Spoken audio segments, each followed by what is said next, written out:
Hello student, आज जो है बहुत इंपॉर्टेंट टॉपिक आपके सामने लाया हूँ, इलेक्ट्रोस्टैटिक पोटेंशियल कैपेसिटेंस। ये चैप्टर आपको मैं 1 आवर या 1.5 आवर इट में भी जा सकता है। ओके, कोशिश करूँगा कंप्लीट आज ही इसको मैं देने की। ओके, अगर नहीं हो पाता तो सेकेंड पार्ट कल कर देंगे, अदरवाइज हम कोशिश करेंगे कि आज इसको हम कंप्लीट करें। ओके, देखिए हमारे पास इसको मैं पहले से नोट भी कर रखा हूँ कौन कौन से टॉपिक पढ़ाने हैं। ओके, क्योंकि कुछ टॉपिक छूट जाते हैं ना जल्दीबाजी में, तो इसलिए मैंने इसको थोड़ा सा पहले से चीज़ों को कर रखा हूँ। ओके, आइए कोशिश करेंगे टॉपिक ना छूटे। ओके, फर्स्ट जो टॉपिक इसका हम देखें इलेक्ट्रोस्टैटिक पोटेंशियल एनर्जी। वैसे आप बुक में एनालिसिस करेंगे तो पोटेंशियल से ही सबसे पहले पूछा जा रहा है, लेकिन इसमें हम जो देख रहे हैं electrostatic okay potential energy, electrostatic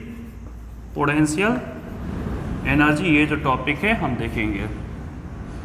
electrostatic potential energy, तो सबसे पहले पोटेंशियल एनर्जी को अंडरस्टैंड कर लेते हैं। What is potential energy?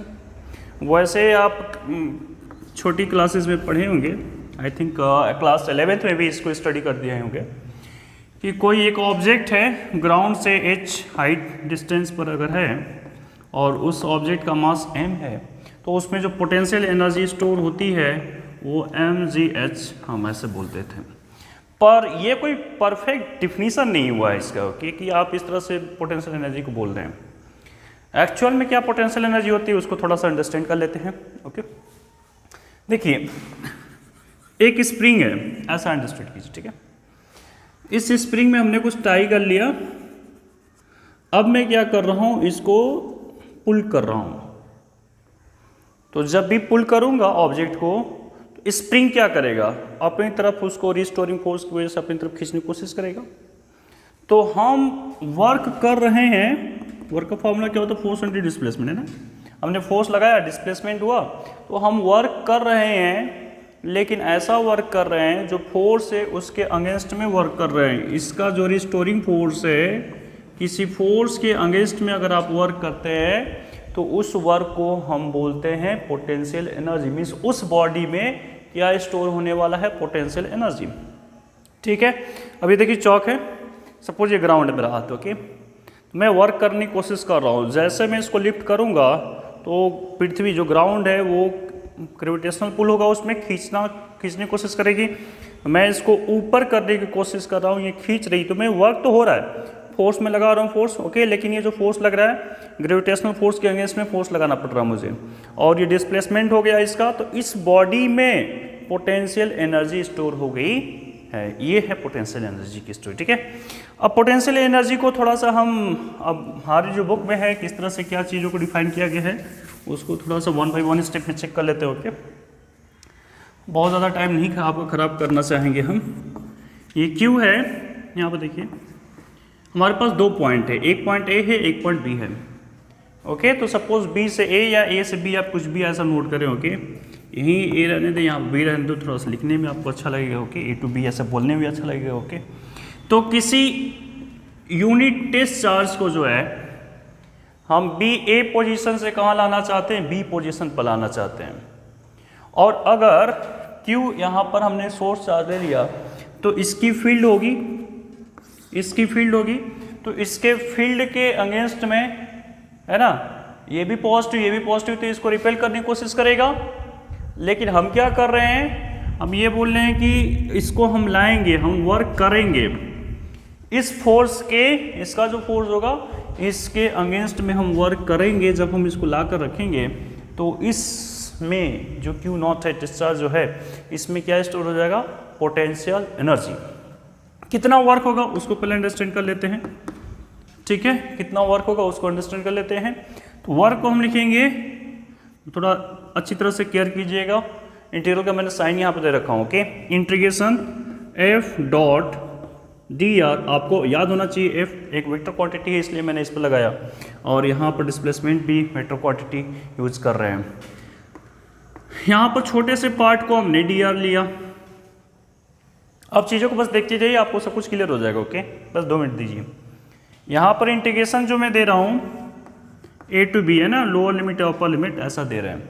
Means यहाँ पर पोटेंशियल एनर्जी इसकी सबसे कम है, ए रखा, यहाँ पर जैसे जैसे आगे बढ़ाते जाएंगे इसमें पोटेंशियल एनर्जी अधिक होती जाएगी, इसलिए बी रखा। तो लोअर लिमिट ऑलवेज नीचे होता है, अपर लिमिट ऑलवेज अपर होता है, ठीक है। अब देखिए यहाँ पर ये जो आप इसको ब्रेक करेंगे तो ये हो जाएगा F D R cos 180। Confuse ना हो कि 180 सर कहाँ से आ गया, 180 बता रहा हूँ, ये जो वर्क हो रहा है ए टू बी, ओके। देखते जाइए आराम से, बस देखते जाइएगा। तो ये जो 180 कैसे आया, आप इस साइड इसको बॉडी को ला रहे हैं, लेकिन ये जो इसका फोर्स है वो किस डायरेक्शन में है, इस डायरेक्शन में, इलेक्ट्रोस्टैटिक फोर्स है ना, तो ये इस डायरेक्शन में है और आप बॉडी को इधर ला रहे हैं, तो एंगल कितना बनेगा 180। कॉस 180 की जो वैल्यू होती है अगर आपको पता है तो -1 होती है। अगर आपको नहीं पता है तो आप इजली इसको ऐसे कर लिया करें, 90 + 90 कर लिया करें। साइन 90 + थीटा चेंज होगा, चेंज रूल काम करता है, साइन है ना, साइन में चला जाएगा साइन 90, कॉस होने की वजह से माइनस का साइन लगेगा तो -1। ऐसे भी आप इसको देख सकते हैं। ये तो चीज़ें मैथमेटिक्स की बहुत ईजी चीज़ें हैं। अब यहाँ पर कितना है, ए से बी, ये देखिए वर्क डन ए से बी। इसको और अच्छी तरह से लिखें तो ये -1, तो वर्क जो है ए टू बी कितना होने वाला है, -A/B F/dr। ये देखिए ये वर्क डन हो गया, ए से बी में इतना वर्क डन हो रहा है। इसी वर्क डन को जो है हम कुछ बोल सकते हैं, और चेंज इन पोटेंशियल एनर्जी हम बोल सकते हैं। यहाँ पर पोटेंशियल एनर्जी सपोज इसकी 0 थी, सपोज हम कर लेते हैं, और यहाँ पर 5 हो गई है, तो क्या चेंज हुआ है क्या, है ना, पोटेंशियल एनर्जी में कुछ चेंज हुआ है। पोटेंशियल मैंने लिख दिया हो, यहाँ पर पोटेंशियल एनर्जी की बात कर रहे हैं, यू की बात कर रहे हैं, ओके आप कीजिएगा। तो यहाँ पर पोटेंशियल एनर्जी कुछ और होगी, यहाँ पर जैसे जैसे पोटेंशियल बढ़ती जा रही है इस पोटेंशियल एनर्जी में उसकी चेंजिंग होती जा रही है। मैंने बोला कि यहाँ पर तो सबसे कम है, लेकिन जैसे जैसे फोर्स करेंगे इसमें वर्क करेंगे, ग्राउंड पर है तो पोटेंशियल अभी 0 है, जैसे जैसे ऊपर देते जा रहे पोटेंशियल एनर्जी बढ़ती जा रही है, एज इट इज़ यहाँ पर इसकी पोटेंशियल एनर्जी बढ़ती जा रही है। तो चेंज इन पोटेंशियल एनर्जी अगर हम लिखना चाहें यू से उसको डिनोट करते हैं, चेंज इन पोटेंशियल एनर्जी को, आइए देखते हैं। तो हम लिखेंगे U, ओके, और क्या लिखेंगे, क्या लिखेंगे, तो यहाँ पर चेक कीजिएगा, यहाँ पर चेक कीजिएगा, कुछ ऐसा था। इसको आप फिगर को बार बार देखते रहिए, है ना, तभी चीज़ क्लियर हो पाएंगी। यहाँ पर A में मेंशन कर रखा हूँ, यहाँ मैं B मेंशन कर रखा हूँ। कहाँ पर पोटेंशियल एनर्जी अधिक होगी, ये देखिए चौक इधर है, ग्राउंड पर है, ऊपर गया, ऊपर सबसे अधिक होगी पोटेंशियल एनर्जी, नीचे कम थी, ओके। तो डेफिनेटली यहाँ पर ज़्यादा होने वाली है उस Q0 की पोटेंशियल एनर्जी, और B पर कम होने वाली है। तो मैं क्या लिखूँगा यहाँ पर, हायर में से लोअर को माइनस करते हैं ना ऑलवेज, तो हम कुछ इस तरह की बातें लिख सकते हैं। यही है potential, change in potential energy WAB की इक्वल हो जाएगी। इसका नाम हम बताएं, क्या लिखें, चेंज इन पोटेंशियल एनर्जी, ठीक है।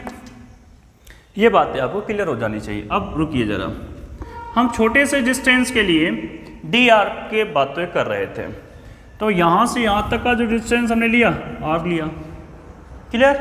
आइए देखते हैं, थोड़ा सा अब ये सब चीज़ें आपको पता हो जानी चाहिए। इसको मैं रफ करते जा रहा हूँ क्योंकि और भी आगे मुझे काम इस पर करना है।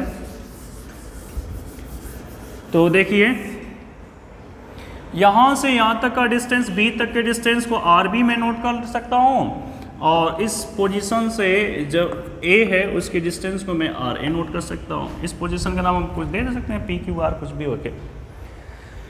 तो ये मेरा WAB तो आपको क्लियर हो गया है कि WAB को जो हम लिख रहे हैं वो क्या लिख रहे हैं, तो हम उसको लिख रहे हैं FDR और माइनस का साइन A/B, ये हम कर रहे हैं WAB, ठीक है। अब अगर हम बात करते हैं पोटेंशियल की, V की बात करते हैं, किसकी बात करते हैं, V की बात करते हैं, तो शायद आपको कुछ बातें याद आ रही होंगी कि हाँ हमने ऐसा कुछ किया था, हमने ऐसा कुछ किया है, ओके। ये बातें आपको याद आ रही होंगी कि ये सर फॉर्मूला होता है W/Q, एक फॉर्मूला होता है, V का होता है। तो क्या हम यहाँ पर इन सब चीज़ों को पुट करके V की वैल्यू कैलकुलेट कर सकते हैं। सबसे पहले हमको W कैलकुलेट करना होगा, है ना। अगर मैं V कैलकुलेट करना चाहता हूँ, ओके, तो मैं V को कैसे कैलकुलेट करूँगा। अगर मैं यहाँ पे लिखना चाहता हूँ VB - V है, पोटेंशियल है ना, और इसको मैं डेल V बोलूँ अगर पोटेंशियल डिफरेंस, तो पोटेंशियल डिफरेंस कैसे कैलकुलेट होगा उसको आइए यहाँ पर चेक करते हैं, ओके। देखते जाइए। सबसे पहले इसी को हम कैलकुलेशन करेंगे। तो WAV, अब यहाँ पर देखिए ए नहीं हम लिखेंगे, अब तो ए वैसे ही मेंशन किए थे। यहाँ से यहाँ तक का डिस्टेंस कितना है, RA है, तो यहाँ पर जो मेंशन करेंगे वो क्या करेंगे, RA, और ये B पोजीशन तक क्या है, RB, तो RB लिखेंगे। इतनी बात आपको क्लियर हो जानी चाहिए। अब यहाँ क्या करेंगे, फोर्स का फॉर्मूला होता है K Q1 Q2, तो Q सोर्स चार्ज Q1 हो गया और Q2 क्या हो जाएगा, टेस्ट चार्ज जो भी है, ओके, अपॉन R स्क्वायर क्यों, क्योंकि ये वाली डिस्टेंस हम ले रहे हैं, dr छोटा सा हमने लिया है, ओके। उसके बाद क्या करेंगे, यहाँ पर dr, ये बातें क्लियर हो जानी चाहिए अब आपको, ओके। dr, आई थिंक ये बात है आपको क्लियर। सबसे पहले हम इसको कैलकुलेशन करेंगे, इसका कैलकुलेट कर लेते हैं, क्या चीज़ें निकल के आ रही है उसको चेक कर लेते हैं, ओके। यहाँ पर Q0 रखेंगे, ओके। आइए देखते हैं, पहले इसको कैलकुलेट कर लेते हैं। Q0 को तो हम बाहर रखेंगे, 1/R square dr RA RB, ठीक है। अभी ये सिंपल सा इंटीग्रेशन है, आपको बेसिक इंटीग्रेशन चीज़ों को आई थिंक आप जानते हैं, ओके। और मैं इस चीज़ को उम्मीद करते हुए लेके चलूँगा। चलिए ठीक है, मैं फिर भी बातों को बता ही देता हूँ ना, इट में भी कन्फ्यूजन हो सकता है आपको। x⁴n का फॉर्मूला आप जानते होंगे, क्या जानते होंगे, यहाँ पर dx लिखना चाहिए था, आपको ये पता होना चाहिए, x⁴n + 1/n+1। आई थिंक ये फॉर्मूला आपको पता है ना। अगर ये फॉर्मूला आपको पता है तो यहाँ पर वही चीज़ है, एज इट इज़ है। आइए दिखाएं आपको, Q0, यहाँ पर हम करेंगे R, देखिए यहाँ पर सबसे पहले मैं आपको दिखाई देता हूँ, -2 है ना, ऊपर जाएगा तो ये 2+ है, ऊपर जाएगा तो -2 हो जाएगा। अब क्या करना है, +1 और फिर नीचे कर लेना -2 + 1, और ये लोअर लिमिट यहाँ होती है, अपर लिमिट यहाँ होती है, ठीक है। ये बातें आई थिंक क्लियर हो गई होंगी। अब आपको इसको सोल्यूशन करेंगे तो देखिए -1 आएगा, इसको नीचे करेंगे तो +1 हो जाएगा। तो ये मैं ऐसा कुछ लिख सकता हूँ, Q0 1/R करेंगे प्लस हो जाएगा, लेकिन ये देखिए नीचे माइनस है, -2, तो यहाँ पर ये आ जाएगा माइनस, ओके। अब इसका कोई नीड नहीं है। अब देखिए यहाँ पर RA और ये क्या है आपका RB है, तो upper limit minus lower limit, ऐसा हम करते हैं, okay. Upper limit minus lower limit, आप माइनस को बाहर ही रखें अभी, ओके, अदरवाइज कन्फ्यूजन क्रिएट हो जाएगा। एक चीज़ थोड़ा सा देखिए, तो पहले यहाँ पर माइनस था, है ना, फॉर्मूले माइनस था, तो ये भी माइनस है और यहाँ पर माइनस आ रहा है, तो माइनस कट के क्या हो जाएगा, प्लस हो जाएगा। चलिए ठीक है, हमारा यहाँ तक तो आंसर ही गया, प्लस आ गया, ठीक है। अब आइए कैलकुलेट कर लेते हैं, Q0 1/R B -1/R A हो गया। देखिए ये आपकी चीज़ें निकल के आ गई, ठीक है। अब यहीं पर कंडीशन आ जाती है। अब यहीं पर क्या करते हैं कि चलिए पहले V को मैं कर लेता हूँ, V की वैल्यू पुट कर लेते हैं। W इक्वल क्या हो जाएगा, W/Q0, तो डेफिनेटली Q0 से Q0 क्या करेगा, कैंसिल आउट करेगा, तो क्या बचेगा आपका रिजल्ट KQ, और ये जो है 1/RB -1/RA, ठीक है। ये रिजल्ट बचेगा, VB - VA का रिजल्ट ये बचेगा। यहाँ पर जो आएगा डेल V आएगा, ये मैं बोल सकता हूँ VB - AVA। बट अगर मैं सिर्फ ऐसा मैं बोलूँ कि ये जो टेस्ट चार्ज है अगर ये इन्फिनिटी पर रखा हुआ है तो क्या होने वाला है, RA को मैं इन्फिनिटी कर लेता हूँ, ये डिस्टेंस मैं इन्फिनिटी कर लेता हूँ, तो क्या होने वाला है, और इस डिस्टेंस को जो यहाँ पर आप ला रहे हैं RB को, उसको मैं सिर्फ R अगर लिखूँगा तो क्या होने वाला है ना। हमारे पास जो फॉर्मूला बनेगा क्या बनेगा उसको जरा चेक करते हैं। तो VA का जो है इन्फिनिटी 0 हो जाता है, इसको हम नहीं रखेंगे, ओके। इसको हम नॉर्मली V लिख लेते हैं। अब तो KQ यहाँ पर चलिए चेक कीजिए, 1/RB तो मैं RB या सिर्फ मैं इसको RB लिख सकता हूँ, अभी लिखूँगा, ओके। और ये 1/∞ हो जाएगा। 1/∞ की वैल्यू कितनी होती है, 1/∞ की वैल्यू 0 होती है। तो यहाँ से V का जो फॉर्मूला निकल के आ रहा है KQ/RB, या फिर मैं सिर्फ इसको अगर मैं सिर्फ इसको R लिखूँ, चलिए अभी तो RB लिखना ही पड़ेगा क्योंकि यहाँ पर मैं मेंशन कर रखा हूँ, तो इसी को हम नॉर्मली R लिख देते हैं। तो V का जो फॉर्मूला निकल के आया है वो क्या निकल के आया है, V का फॉर्मूला KQ/R। अब जो पोटेंशियल आपका निकल के आ रहा है है ना, पोटेंशियल इलेक्ट्रिक पोटेंशियल जो V निकल के आ रहा है, आपको पता होना चाहिए कि इसका जो यूनिट है वो क्या होता है, वोल्ट होता है। या फिर इसकी और भी हम एक यूनिट दे सकते हैं, आप फॉर्मूला देखें KQ/R। तो K जो आपका यहाँ से यूनिट हम कैलकुलेट कर सकते हैं, यहाँ से यूनिट कैसे कैलकुलेट कर सकते हैं, तो यहाँ से इसकी यूनिट और इसकी यूनिट, ओके, इसको रखेंगे तो आपकी बातें आ जाएंगी, means coulomb per metre, okay. तो यहाँ से ये हम लिख सकते हैं, यहाँ पे वोल्ट लिखें, दोनों बातें की। अब एक चीज़ और बताना चाहूँगा, जो इलेक्ट्रिक पोटेंशियल है वो एक स्केलर क्वांटिटी है। कैसी क्वांटिटी है, स्केलर क्वांटिटी है। तो अब थोड़ा सा रुकिए और आई थिंक ये चीज़ें आप नोट कर लीजिए, एक बार इसका स्क्रीनशॉट ले सकते हैं तो वो ले लीजिए। चलिए अब देखते हैं, थोड़ा देखते जाइए। ये चैप्टर देखिए मैं फिनिश करने वाला हूँ, ओके। बहुत आराम से भी चलेंगे, ऐसा भी नहीं, कोई जल्दबाजी भी नहीं रखेंगे। और देखिए ये चैप्टर फिनिश हो जाएगा, ओके। आप थोड़ा पेशेंस रख के बस देखते जाइए, ओके। मैं आपको ये सिखाना चाहता हूँ कि पोटेंशियल, देखिए आपको ने एफ का जो फॉर्मूला था क्या आया था, Q1 Q2/R² आया था। इलेक्ट्रिक फील्ड आपकी क्या आई थी, KQ/R²। और अभी जो आया V पोटेंशियल KQ/R आया है, चेक कर रहे हैं। ये एक वेक्टर क्वांटिटी है, ये एक वेक्टर क्वांटिटी है, बट ये एक स्केलर क्वांटिटी है, ठीक है। ये एक वेक्टर क्वांटिटी है, भी एक वेक्टर क्वांटिटी है, तो ये एक स्केलर क्वांटिटी है, ओके। R कैप यहाँ पर यूज करेंगे हम, वो सब चीज़ें अभी नहीं। अभी कुछ चीज़ों को समझ लेते हैं। मैंने आपसे बोल रखा हूँ कि इसको हमेशा मॉड में रखेंगे, ठीक है। तो मॉड का सेंस क्या होता है, जैसे मॉड x हम लिखते हैं तो इसका सेंस क्या होता है, x होता है x इज ग्रेटर देन 0 पर, और -x होता है x इज लेस देन 0 पर, मीन्स ऑलवेज जो है पॉजिटिव वैल्यू निकालने की कोशिश करता है वो। तो यहाँ पर तो प्लस ही होता था, चाहे माइनस में होता था कि या प्लस में, लेकिन उसको प्लस ही कर लेते थे। पर यहाँ पर ऐसा नहीं है, अगर प्लस है तो प्लस ही रहेगा, माइनस है तो माइनस है, क्योंकि Q क्या है, एक स्केलर क्वांटिटी है, ओके। तो आप इसको याद रखेंगे, ये वेक्टर था इलेक्ट्रोस्टैटिक फोर्स और ये इलेक्ट्रिक फील्ड, पर जो यहाँ पर इलेक्ट्रिक पोटेंशियल आ रहा है वो कौन सी क्वांटिटी है, वो स्केलर क्वांटिटी है, ठीक है। इतनी बातों को आप नोट कर सकते हैं, वो समझ सकते हैं चीज़ों को। चलिए अब जो नेक्स्ट टॉपिक आने जा रहे हैं वो हमारे पास क्या टॉपिक बनने जा रहा है, वो हमारे पास potential due to a dipole, ये टॉपिक हमारे पास बनने जा रहा है, ठीक है। Potential due to a dipole, तो घड़ी ही नहीं चल रही है ऊपर, ठीक है। थोड़ा चेक कीजिए मैं क्या कैलकुलेट करने जा रहा हूँ, पोटेंशियल। पोटेंशियल मतलब क्या, अभी हमने कैलकुलेट किया V को कैलकुलेट करेंगे किसकी वजह से, डाइपोल। कुछ याद आया आपको, डाइपोल, ये देखिए डाई मीन्स 2 होता है, पोल मीन्स पोल, थोड़ा सा इसको बड़ा ही कर लेते हैं, इधर +Q और -Q दोनों के बीच का डिस्टेंस कितना जी, 2L, ठीक है। यही तो होता था। देखिए एक जनरल पॉइंट पर अगर हम करेंगे तो हमारे एक्सिस पर भी आ सकता है, इक्वेटोरियल पॉइंट पर भी आ जाएगा। अगर जनरल पॉइंट हम कैलकुलेट करें तो जनरल पॉइंट ही हम कैलकुलेट करेंगे, ठीक है। तो किसी एक जनरल पॉइंट पर तो हम सेंटर से पहले इसको रखेंगे, यहाँ से यहाँ तक का जो एंगल थीटा अगर नीचे करेंगे तो ये भी एंगल थीटा हो जाएगा। आपको याद होना चाहिए ना ऐसे, ठीक है, वर्टिकली अपोजिट एंगल। ये सब छोटी छोटी बातें हैं, आपको पता होनी चाहिए, ठीक है। देखेंगे इन सब चीज़ों को भी देखेंगे, फिलहाल अभी इसको रहने देते हैं।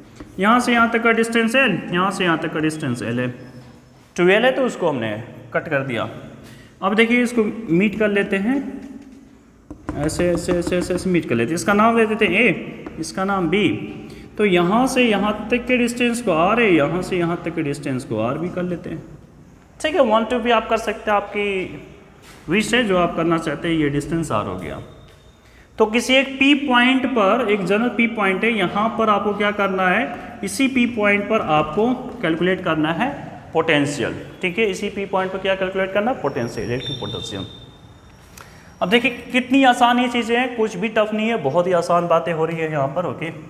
क्या कुछ होने जा रहा है, जो पोटेंशियल होगा वो इसकी वजह से होगा, प्लस की वजह से होगा, ओके। और जो होगा वो किसकी वजह से होगा, इस माइनस की वजह से होगा। इन दोनों को हम सम करेंगे, डायरेक्ट हम सम करते हैं, ठीक है, प्लस की वजह से और माइनस की वजह से। तो दोनों को जब भी सम करेंगे तो V पोटेंशियल क्या निकल के आएगा, आपको फॉर्मूला पता है, KQ/R। अब मैंने बोला कि स्केलर और ये वेक्टर में ध्यान देना आपको। तो सबसे पहले जैसे मैं यहाँ पर प्लस वाले को लिखता हूँ, ए वाले को, तो ये मैंने लिख लिया। डिस्टेंस क्या लिखना पड़ेगा, आर ए लिखना होगा, क्योंकि यहाँ से यहाँ तक का डिस्टेंस कितना है, आर ए है। फिर अब देखिए प्लस के, अब जो क्यू है, क्यू जो है वो क्या है, माइनस क्यू है, माइनस क्यू है, तो इस माइनस क्यू को माइनस ही लिखना होगा। और यहाँ से यहाँ तक का डिस्टेंस कितना दिख रहा है आपको, आर बी दिख रहा है, आर बी आप कर लेंगे। ठीक है, ये बातें आपको क्लियर हो गई होंगी। आइए वी की वैल्यू को देखते हैं। के क्यू को आप कॉमन ले सकते हैं, आपका जो रिजल्ट बनेगा आर ए माइनस 1/RB। अब इसमें कुछ नहीं करना, आर ए और आर बी की वैल्यू को जस्ट फाइंड आउट करेंगे, यहाँ पर रख देंगे, आंसर हो जाएगा। देखिए पोटेंशियल भी आपका हो गया। आइए चेक कर लेते हैं कैसे आंसर कैसे करना है आपको। देखिए इन दोनों में अगर चेक करेंगे आप, ये कैसे जा रहा है, कैसे जा रहा है, तो डेफिनेटली ये वाला आपको साइड जो है, ये वाला आर और ये आर ए है, ये आपको लेंथ अधिक दिख रही होगी। ठीक है, अगर मैं इस पर 90 डिग्री ऐसे कर दूं तो आइसोसेलेस ट्रायंगल बन जाए क्या। आइसोसेलेस ट्रायंगल में क्या होता है, जिसकी दो साइड्स क्या होती हैं, इक्वल होती हैं। मीन्स अगर ये भी 90 है और ये भी 90 है, जरा सोचिए, है ना। सपोज ये भी 90 है और ये भी कितना है, इस पर आप ऐसे कुछ करने जा रहे हैं, ये भी 90 है और इस पर जिस तरह से भी करेंगे आप 90 इसको बनाने की कोशिश करें। ठीक है, 90 परपेंडिकुलर। तो क्या कुछ होने वाला है बताइए, आइसोसेलेस ट्रायंगल में हो जाएगा ना ये 90-90, इस पॉसिबिलिटी तो है नहीं, ये पॉसिबिलिटी नहीं है कि आप 90-90 बना दें। एक ट्रायंगल में जो है वो 180 से अधिक होगा ही नहीं, तो 90-90 आप बना नहीं सकते हैं। पर उसको अंडरस्टैंड करने के लिए ठीक है, हम कैलकुलेशन कर रहे हैं तो थोड़ा वो 89-90 के अप्रॉक्स हो जाती है चीज़ें, और उसको हम अप्रॉक्स इक्वल करके चीज़ों को कर लेते हैं। वो कभी भी इक्वल नहीं जाएंगी। अगर आप ऐसा सोचते हैं कि सर वो सच में 90-90 है, तो सच में 90 नहीं बन सकती है, ओके। पर हम उसको अप्रॉक्स, और ये डिस्टेंस एक्चुअली क्या है कि डायपोल बहुत छोटा होता है, तो उन सभी बातों को ध्यान में रखते हुए इसको हम 90-90 एज्यूम करके इक्वल कर लेते हैं। तो अब ये वाली डिस्टेंस इसके इक्वल होगी, आर ए की इक्वल हो गई है, आर बी, सॉरी यहाँ पर माफ़ कीजिएगा, आर बी में लिखना चाहिए था, आर बी की इक्वल ये वाली डिस्टेंस आर बी की इक्वल होगी। लेकिन ये वाली डिस्टेंस अभी बच रही है, ये है ना, ये कंप्लीट आर नहीं है, ये जो वाली बच इसी के इक्वल ये वाली होगी। अब तो ये जो बच रही है इसको फाइंड आउट कैसे करेंगे, तो देखिए ये भी कितना सिंपल है, थीटा के सामने ऑलवेज परपेंडिकुलर होता है, इतना याद रखिएगा आप। और ये जो 90 आपकी है, 90 के सामने ऑलवेज क्या होता है, हाइपोटेनस होता है। 90 के सामने ऑलवेज हाइपोटेनस, थीटा के सामने ऑलवेज परपेंडिकुलर। तो ये जो बच रहा है इसका नाम क्या हो गया, तो डेफिनेटली ये बी हो गया, बी। तो बी को कैसे लिखते हैं, एच कॉस थीटा लिखते हैं, है ना, cos theta upon b upon h. तो एच की वैल्यू जो है एल कॉस थीटा, बी की वैल्यू क्या आ रही है, एल कॉस थीटा। तो ये वाली जो वैल्यू आ रही है क्या आ रही है, एल कॉस थीटा आ रही है, ये वाली। कंप्लीट आर था, आर में से अगर मैं इसको माइनस कर लेता हूँ, तो देखिए मैं ये बोलने की कोशिश कर रहा हूँ कि जो आर बी हमारी आ रही है वो क्या आ रही है, इस पूरे आर में से किसको माइनस करेंगे, एल कॉस थीटा को। तो r minus l cos theta, ये वैल्यू किसकी आ गई, आर बी की आ गई। ऐसे ही आर ए को कैलकुलेट कर लेते हैं। देखिए कुछ नहीं होगी, थोड़ा सा इसको बढ़ाइए, ठीक है, क्योंकि ये छोटा है ये बड़ा है, अब है ना, ऐसे ऐसे स्लैंट होते जा रहा है। तो कौन बड़ी है, ये वाली, आप देख भी सकते हैं, आर ए आपको बड़ी दिख भी रही होगी आर से, ओके। ये कंप्लीट आर था, कंप्लीट यहाँ से यहाँ आर था, यहाँ से यहाँ तक आर था, यहाँ से यहाँ तक, इससे बड़ी दिख रही है आर। अब इस पर 90 ऐसे कर सकते हैं क्या, देखिए तो, है ना, इस पर देखिए ऐसे, ये भी 90 ये भी 90, तो दोनों क्या हो जाएगी, इक्वल हो जाएगी। मैंने बोला देखिए बिल्कुल 90 नहीं होती, थोड़ी इधर उधर होती है, पर उसको चलो ठीक है ले लेते हैं 90, ओके। तो अगर इसको हम 90 करते हैं, आपको मैं पहले ही बताया था कि ये थीटा, तो ये वाला भी पॉइंट क्या हो जाएगा, थीटा हो जाएगा।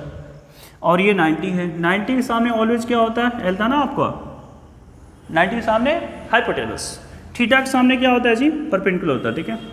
आपको जो है किस पर काम करना, कैसे पता चलेगा कि ये आर ए कितना है, तो इस आर और ये प्लस ये वाली डिस्टेंस, ये तो ये वाली फिर से क्या हो गई, चेक करें अगर ये परपेंडिकुलर, तो ये फिर से क्या हो गया, बेस हो गया। तो बेस का फॉर्मूला क्या होता है, H cos theta, H cos theta. तो ये बेस हो गया, बेस को हम यहाँ पर करेंगे, तो आर ए की जो वैल्यू आ जाएगी, क्या आ जाएगी, r plus l cos theta. ठीक है, ये बातें अगर आपको क्लियर है जस्ट वहाँ पर रखेंगे, आंसर करेंगे, हो गया। अब तो इसका कुछ काम भी नहीं है।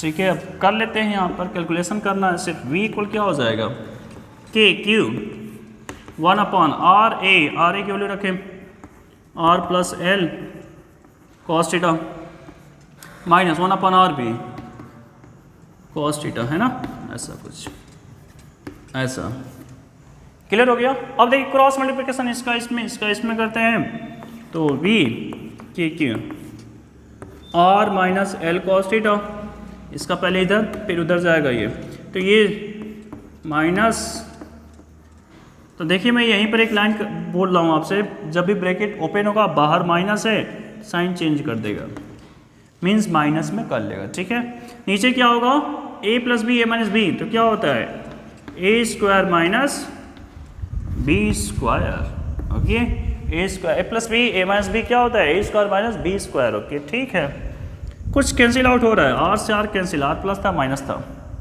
यहाँ पे देखिए क्या रिजल्ट आपका दिखने जा रहा है, के क्यू ये भी माइनस माइनस 2 टाइम हो जाएगा कॉस थीटा, क्या हो जाएगा कॉस थीटा। ओके, तो minus l cos square theta.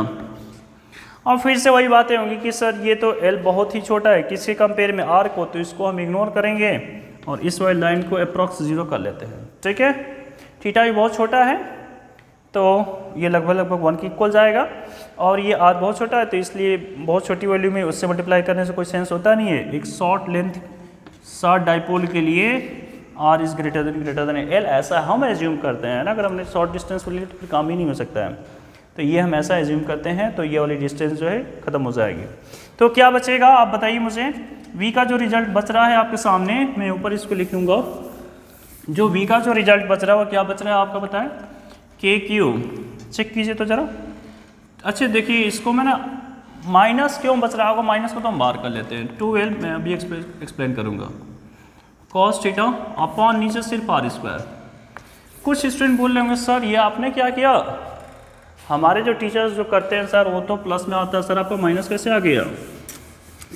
ये एक डाउट आपके मन में आ सकता है, डोंट वरी। ओके, इधर देखिए ज़रा, जब मैं एज्यूम किया था तो इसके पास ही माइनस रखा था, यहाँ जो पी की मैं बात कर रहा था ना पोटेंशियल कितना आएगा, तो माइनस के पास में इसको रखा था, प्लस वाले को दूर रखा था, तो डेफिनेटली ये हायर पोटेंशियल, ये माइनस वाला ज़्यादा इस पर इफेक्ट करेगा, प्लस कम करेगा, तो जो पास में आएगा उसकी वैल्यू आएगी, उसका रिजल्ट आएगा, तो किसका रिजल्ट आएगा, माइनस का आएगा। अगर मैं यहाँ पर प्लस कर लेता हूँ, यहाँ माइनस कर लेता हूँ, तब मेरा जो आंसर बनेगा वो प्लस में बनेगा। ठीक है, तो इससे कोई फर्क नहीं पड़ता है। फिर भी अगर आपको अच्छा नहीं लग रहा है तो एज ए प्रैक्टिस के लिए आप करेंगे यहाँ पर प्लस, यहाँ पर माइनस, और देखेंगे ये रिजल्ट प्लस में आएगा यही, इसमें कोई चेंजिंग नहीं होगा, जो आपका रिजल्ट वही आएगा, पर क्या आएगा यहाँ पर प्लस आ जाएगा। ठीक है, अब मेरी बात सुनिए ज़रा, प्लस माइनस तो आपको समझ में आ गया होगा। इधर देखिए, अगर मैं एक्सिस पर रखूँ तो क्या होने वाला है, एक्सिस पर मैं बोल रहा हूँ इसी पी पॉइंट पर मैं वी फाइंड आउट करने की कोशिश करूँ तो क्या होने वाला है, तो थीटा कितना बनने जा रहा है ये पहले बता, 0, थीटा 0 हो जाएगा। तो ये अच्छा इसको मैं पी लिख सकता हूँ, क्या डाइपोल मोमेंट है ना वो, तो वी को चलिए इसको प्लस में हम रखें, तो पी के cos theta upon r square. यहाँ पर भी चेक करें, वहाँ पर आर क्यूब था, यहाँ पर आर स्क्वायर आ रहा है, देखिए कम होते जा रहा है। थीटा को अगर मैं यहाँ पर 0 रख लेता हूँ तो इसकी वैल्यू 1, ये चली जाएगी, तो सिर्फ पी के अपन क्या हो जाएगा आर स्क्वायर। अगर आपको जनरल पता है तो एक्सिस वाला आ जाएगा इसी से। फिर सर बोलेंगे सर इक्वेटोरियल पॉइंट पर क्या होगा, किसी इक्वेटोरियल पॉइंट पर 90 डिग्री पर अगर पोटेंशियल निकालो तो क्या होगा, तो कॉस थीटा कितना हो जाएगा, यहाँ पर थीटा कितना हो जाएगा 90 डिग्री हो जाएगा। जब थीटा 90 होगा तो कॉस 90 की वैल्यू होती है 0, तो उस समय जो पोटेंशियल आएगा वो कितना आएगा, 0 आएगा। उस समय जो पोटेंशियल आएगा क्या आएगा, 0 आएगा। ये भी पॉइंट क्लियर हो गया। ओके ठीक है, अब आइए कुछ और पॉइंट को कर लेते हैं।